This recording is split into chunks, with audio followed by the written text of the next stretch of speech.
பூச்சி. குழுவினர்கள் 2 பேர் வரப்போகின்றனர்.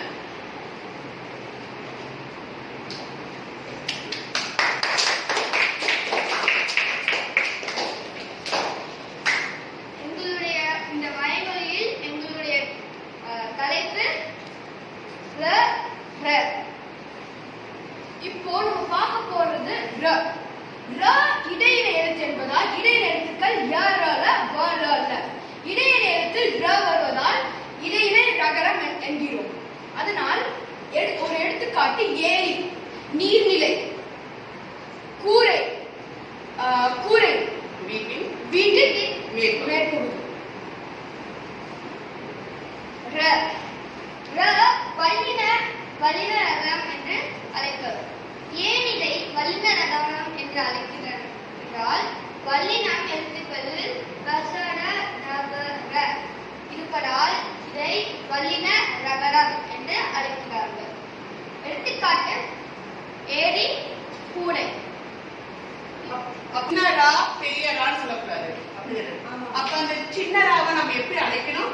இடையின ரகரம். பெரியராக வல்லின ரகரம். மாணவர்களே புரிஞ்சுட்டீங்களா? அந்த சின்னராவை நம்ம என்னன்னு சொல்லணும்?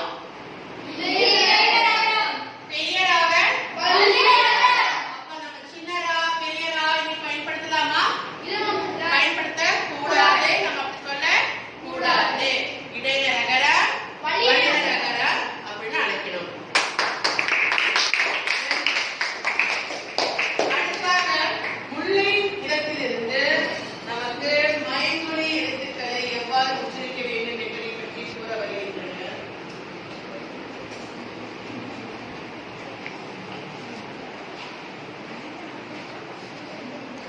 இன்றைக்கு மயமொழிகள் என்றும் எழுத்துக்களில் எங்கள் தலைப்பு ந.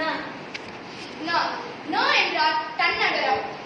எடுத்துக்காட்டு கண்டம், மண்டபம். 2 சுழி ந. நாம் 2 சுழி ந என்று அழைக்கக்கூடாது. இதை நாம் ரன்னகரம் என்று அழைக்க வேண்டும். ஏனென்றால் க்கு முன்னாடி ந தான் வர வேண்டும். அதனால் ர இருப்பதால் ரன்னகரம் என்று அழைக்கிறோம். எடுத்துக்காட்டு மன்றம், தென்றல். ந என்றால் தந்தகரம். அதாவது எடுத்துக்காட்டு பந்து, தந்தம். இப்போ நான் ஒரு கேள்வி. இது இப்போ 3 சுழி நா அப்படின்னு குழப்பம் இருக்கு, 2 சுழி நா குழப்பம் இருக்கு.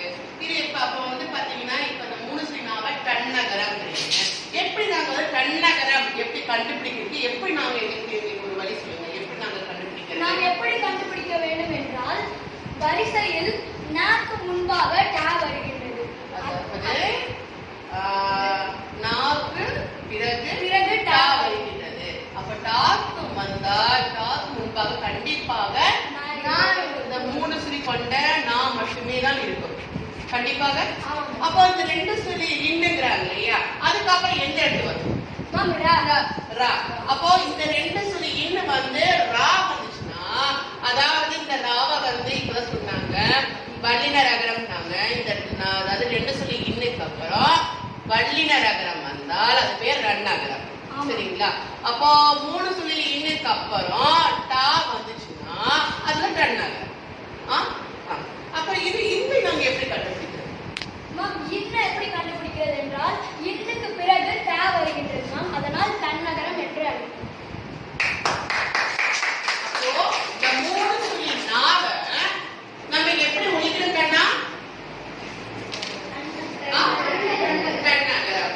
இந்த 2 சுழி நாவ நம்ம என்ன சொல்லலாம்? ரன்னகரம். இந்த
பள்ளி.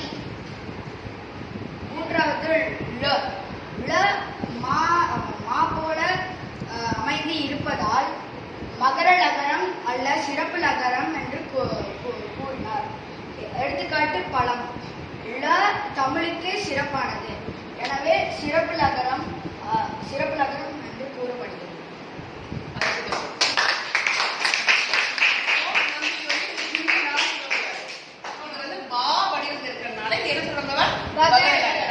இது வந்து நம்ம என்ன சொல்றோம்னா பள்ளிக்குரலா அப்படின்னு சொல்லக்கூடாது. இது என்ன சொல்றோம் நம்ம நகர லகரம். இது வந்து ரா வந்து மாவடிவில் இருக்கிறனால மகர லகரம் அல்லது சிறப்பு லகரம். அப்ப மாணவர்களே, இப்போது 3 குழுவிலிருந்து வந்து நமக்கு எவ்வாறு நா நா நா ரா ரா லா ரா ரா உச்சரிக்க வேண்டும் என்பதையும் அதன் பெயரையும் பற்றி நமக்கு கூறினார்கள். இது உங்கள் அனைவருக்கும் நன்றாக புரிந்து கொண்டீர்களா? இது எதுவும் குழப்பம் இல்லையே? நன்றி. இப்பொழுது இந்த மைமொழி எழுத்துக்கள் மூலமாக நம் பள்ளி மாணவர்களுக்கு எல்லா குழந்தைகளுக்கும் இருக்கக்கூடிய மயமொழியில் எவ்வாறு உச்சரிக்க வேண்டும், அவ்வெழுத்துக்களை எவ்வாறு நாம் கூற வேண்டும் என்ற ஐயத்தை நாம் 6ஆம் வகுப்பு மாணவர்கள் இன்று தெளிவாக உரைத்து அந்த பிழைகளை சரி செய்வதற்கான வழிமுறைகளையும் கூறினார்கள். மீண்டும் நாம் அடுத்த வகுப்பில். நன்றி மாணவர்களே. நன்றி ஆசிரியரே.